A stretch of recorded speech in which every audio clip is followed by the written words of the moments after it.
Hello everybody and welcome. In this video I'm going to show you how to rename your earbuds Happy Plugs Joy on your iPhone.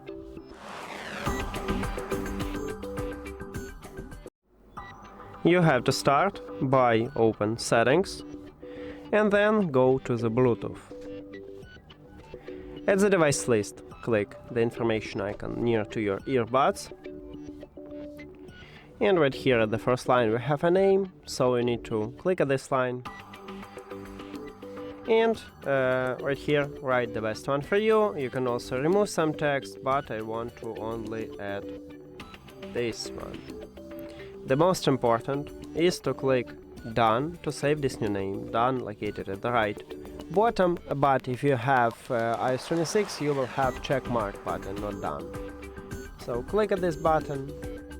We just save it, and if you go back, you can see that we changed the name. That's it. Thank you for watching this video. If you found it helpful, please consider subscribing to channel and leave the like on the video. See you later.